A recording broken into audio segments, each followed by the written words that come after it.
तान्या, तूने कहा था प्रार्थना ये घर पे, लेकिन ये तो प्रार्थना नहीं, ये तो कोई और है। अगर प्रार्थना आई होती तो मुझे भी दिखती ना।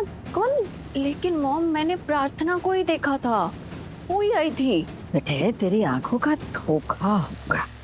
फिर से कह रही हूँ, अगर प्रार्थना यहाँ होती तो मैं भी उसे देख रही होती ना, लेकिन ये तो कोई और है ना? एक्सक्यूज मी, आप कौन?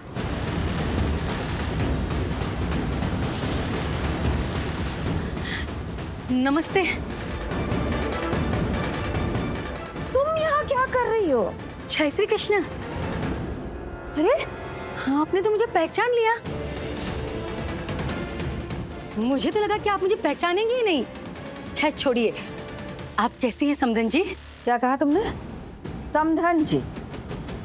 अभी बोल लिया, दोबारा मत बोलना। तुम्हारा मेरा कोई रिश्ता नहीं है, कोई नाता नहीं है, हम एक दूसरे के कोई नहीं है। पता नहीं है तुम्हें क्या? तुम्हारी बेटी ने मेरे बेटे को तलाक दे दिया है। जो कुछ भी था उनके बीच सब खत्म।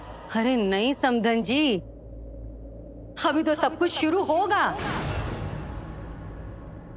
आगे देखो यहाँ क्या क्या होता है।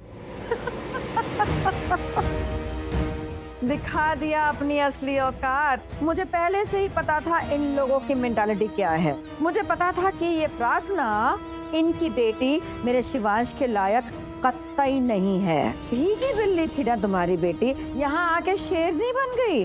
अपनी औकात दिखाई उसने। मेरे शिवांश के आसपास मंडराती थी, इतराती थी, उसको लुभाने की कोशिश करती थी। उसको लगता था एक न एक दिन वो इस पूरे घर पे राज करेगी, लेकिन उसका सपना तो सपना ही रह गया। ये जो ऐशो आराम, शानो शौकत और बड़ा घर देखा ना, दिमाग खराब हो गया उसका। पर वो जीत नहीं पाई। अब बेटी हार गई है तो माँ चली आई है। अब बोलिए माता जी, आप क्यों आई हैं? अरे समधन जी, घर आए मेहमान से ऐसे बात की जाती है? हाँ, मुझे तो लगा कि बड़े लोग बड़े संस्कारी होते हैं, घर आए अतिथि से कितने प्यार से अच्छे से पेश आते हैं। देखिए ना, मैं आपके घर चल के आई हूँ, आप मुझसे अच्छे से बात तक नहीं कर रही हैं। अरे कितने दिनों के बाद मैं यहाँ आई हूँ। आपका तो फर्ज बनता है कि मुझे अंदर बुलाएं, चाय नाश्ता के लिए पूछे, है ना? अरे भाई, समधन का दर्जा तो बहुत ऊंचा होता है, तो आप इतना नीचे गिर के बात कर रही हैं। वो कहते हैं ना, अतिथि देवो भव। घर आए मेहमान का तो स्वागत करना चाहिए, उसकी इज्जत करनी चाहिए, उसकी खातिरदारी करनी चाहिए। पर आप है कि अरे मुझसे तमीज से तो बात कर ही सकती हैं आप। बदतमीज लोग तमीज सिखाने आए हैं। खबरदार, मुझसे ऐसे बात करने की कोई जरूरत नहीं है। मैं प्रार्थना नहीं हूँ कि कुछ भी कह दोगी और मैं सुन लूंगी। मैं प्रार्थना की माँ हूँ, माँ। बराबर पलट के जवाब दूंगी। नहीं नहीं नहीं, जवाब तो मैं दूंगी। और तुम्हारी भलाई उसी में है कि जिस रास्ते आई हो उसी रास्ते वापस चली जाओ, नहीं तो सिक्योरिटी बुलाऊंगी और तुम्हें धक्के मार के निकलवा दूंगी। आपको क्या लगता है समधन जी, आप मुझे धक्के मार के निकालेंगे और मैं निकल जाऊंगी? हाँ, ऐसा कोई बात करता है? अरे थोड़ी तो इज्जत से बात कीजिए। मैं आपसे कितने प्यार से, अच्छे से, इज्जत से बात कर रही हूँ। अब देखिए ना, अगर आप मुझसे बदतमीजी से बात करेंगी तो मुझे गुस्सा आ जाएगा। आपको तो अंदाजा ही नहीं है कि जब मुझे गुस्सा आएगा तो मैं क्या कर सकती हूँ। अपना अंदाज और अंदाजा दोनों लो और निकलो यहाँ से। इज्जत करवाना चाहती हो हमसे अपनी, हैं? तुम तो अपने ही हाथों से अपनी बेइज्जती कर रही हो। एक बार कह दिया कि निकल जाओ तो निकल जाओ, खड़ी कैसे हो यहाँ पे? आउट, पलटो और निकल जाओ, नहीं तो अंजाम बहुत बुरा होगा। अरे बुआ माँ, क्यों अपनी इज्जत की धज्जियां उड़ाने पे तुली हुई हो? जो काम आसानी से हो सकता है उसे मुश्किल में क्यों डाल रही हो? क्यों बखेड़ा खड़ा कर रही हो?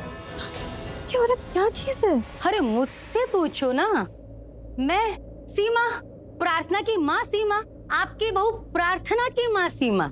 पागल हो गई हो?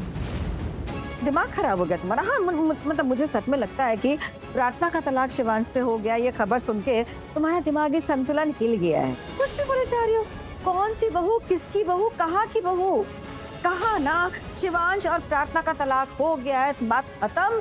इतनी सी बात समझ में नहीं आती है तुम्हें? मेरा दिमाग भी खराब है, आपका दिमाग खराब हो गया है। कब से बोले जा रही है उन दोनों का तलाक हो गया है, तलाक हो गया है, तलाक हो गया है। हाँ तो हो गया है ना तलाक। तलाक कैसे हुआ? मानती हूँ मैं पढ़ी लिखी नहीं हूँ, चाल में रहने वाली एक औरत हूँ, पर इतनी समझ है मुझ में। इन सब मामलों में ना मैं आपकी भी माँ हूँ। आपको क्या लगता है मुझे बिल्कुल भी अक्ल नहीं है? मुझे कुछ समझ में नहीं आता है? अरे भाई, एक कागज पर खाली दस्तखत कर देने से तलाक नहीं होता है।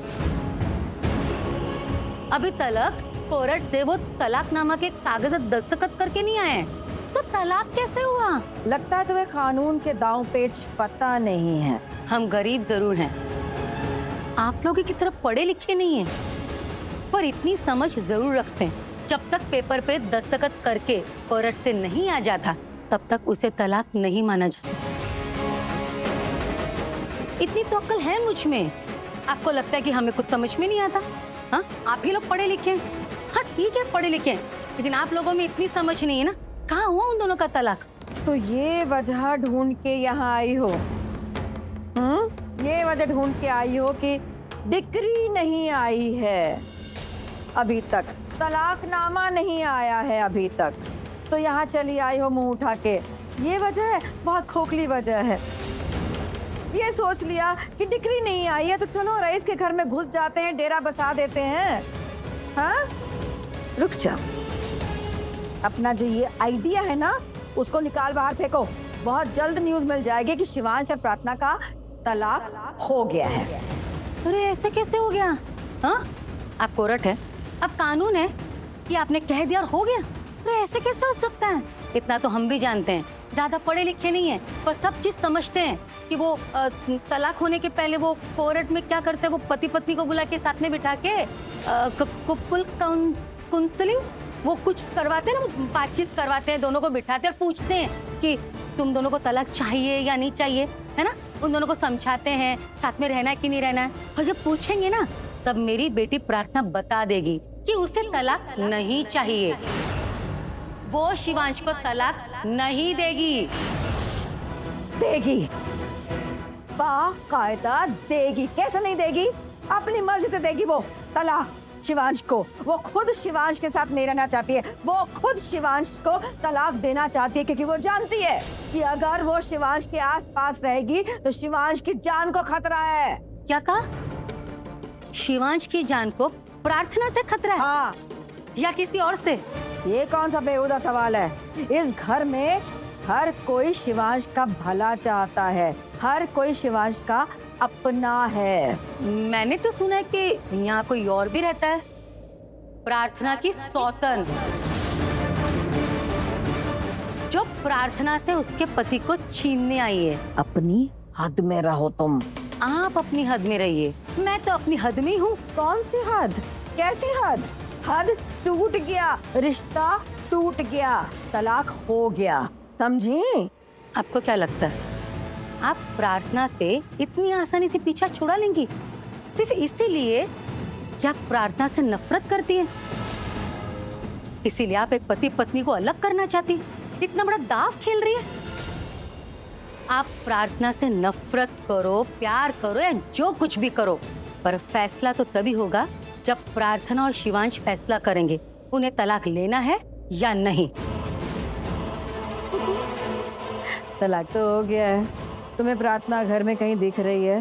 नहीं दिख रही है ना? वो तो चली गई घर से, कल रात को ही चली गई। वो चली नहीं गई, उसे इस घर से धक्के मार के निकाला गया था। हाँ तो निकाला गया था, बोलो क्या करोगी?